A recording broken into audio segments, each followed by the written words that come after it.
in the culture of Israelites, when you're wearing a sackcloth, it's associated to what? Mourning, right? So he had to stop. He couldn't get into it because he understands the culture. And I believe that Nehemiah took a risk by going to in front of the king being sad, and especially someone that have actually been living in the palace, he should know the rules and he should know what you can and you cannot do. So as an agent of transformation, you need to be able to what? Take risk. And when I say take risk, it's not just every risk that you can take. It has to be a calculated risk that you take. And I will give you some tools that you go and sort of assess whether the risk is worth taking. Amen? Let's move on to the next bit. You need to have a smart mission. A smart mission. When the king asked Nehemiah, what is troubling you? Nehemiah was not vague or was not sure what to say. He was really clear. He did not hesitate. He went straight to the point. If it will please the king, let me go to Judah and rebuild the walls of Jerusalem. He was very clear and precise. And the king asked, how long would you be gone for? And he told the king how long he would go for. Right? Some of us, we always dreaming to have our own business, but is your mission smart? And when I say smart, I'm referring to a smart model that some of you might be aware of, some of you might not be aware of. And this is a model that was invented by 3 gentlemen in 1981. And it basically stands for specific, measurable, achievable, realistic, and time-bound. Right? So that's what SMART stands for. For those of you that don't know, for those of you that know, that's great. So you need to have a SMART mission. Our mission today is after church, we all go to town and we evangelize and we win souls. That's our mission. So that's very clear. That's very smart. Right? But we'll try to understand how we move from the smart all the way in execution and actually making something happen. And by looking at the life of Nehemiah, we'll be able to see this. So, if you look at Nehemiah, the steps that Nehemiah took in order for him to rebuild the walls of Jerusalem, it's very important that as Christians, there are things that we can learn and we can apply that to our lives in everything that we plan to do. The first thing that he did was, we can tell from the scriptures that Nehemiah did his research and he was prepared. Nehemiah did his research and he was prepared. If you read chapter 2, verse 7 and 8, Nehemiah knew exactly what he was going to do, what he would need to accomplish what he wanted to do. Right? So, whatever you are planning, and that's why I asked, that first question that I asked was very important, that if you do have a mission and you do have a vision, then these things are very, very relevant that you have. So, at times you will have to take risks. Right? After you have prayed and everything else and God has given you an approval, you might have to take risk.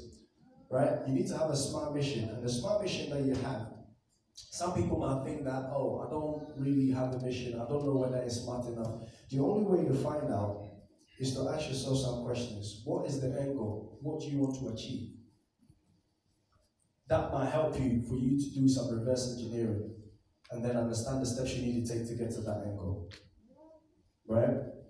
So, and then this is what you do. You do a research and you prepare yourself so that when you're being asked, what are you going to do? You will have answers to say. You will not hesitate and do, I'm not sure, kind of business. Right? They might do exactly what you'll do. Let me quickly rush through this. Some of us, we just need to prepare. Our students, are you prepared enough? Do you know exactly what you want to do? Some people, you ask them, they're not even clear. You're in first year university and you're still not sure what you want to do in life. That's very serious. You're a GCSE and you're not even thinking about how your future will look like.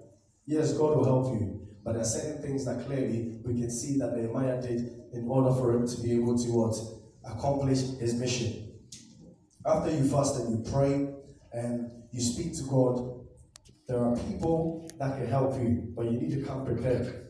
You can't just come anyhow. Nehemiah did his research, and the reason why I say that is that when you read, Nehemiah said, ask the king, can you give me a letter so that when I get to the other countries, when I will pass by, that they will allow me to go? And he also said, can you also give me a letter to Asaph so I can get some timber because I will need it to rebuild the gates? That is someone that has sat down to do his research and prepared. So he knew exactly what he wanted. Don't waste time, because some people have got a very good plan, very good mission, They've got a very good mission. However, they haven't sat down to do their research and prepare. So when you ask them, they are very vague. Example of a mentor and a mentee. I believe that I had some mentors in the past, and they told me that, you know what, time is very important. So you can't just come to a mentor when as a mentee you're not ready. They feel like you're wasting their time. And I believe that when you are up for a mission and you want to accomplish something, you need to do your research, prepare yourself, but ensure that you are ready for the task ahead of you. Amen? Amen. Use every resource that God has given you to accomplish that mission. Nehemiah knew that, him being closer to the king, he will be able to ask the king for some favors, right? And whatever mission you want to accomplish, use the people around you to accomplish that mission. Because sometimes we haven't been able to accomplish our mission because we fail to use the right people around us. And it's very important that we use every single resource. In this church, we've got enough people that can help you get somewhere. But you just need to know and share that with other people. The next thing is, we can tell that the action that Nehemiah took was not an action that was just for himself. He was selfless, because rebuilding the walls was not just for him. After all, he's in the palace, right? So it was for other people. If what you are doing currently, or your mission that you have currently, is just for you and your family, then that means that you have missed the purpose. Because your mission and your objective and what you want to do should affect other people's lives. When we look at all these great people that have made enough wealth for themselves, the first thing they were thinking about is how they can influence or touch people's lives. It wasn't because of the money. If you're driven by money, then the money will disappear from you. But when you want to solve a problem, when you want to solve a need, that's how the money will come.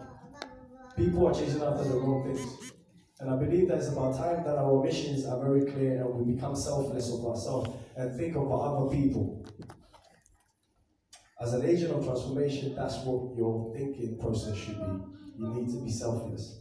And being selfless requires you to also intercede for others and help others. Don't use the position that you are in to intimidate others, but use the position you are in to intercede and help others.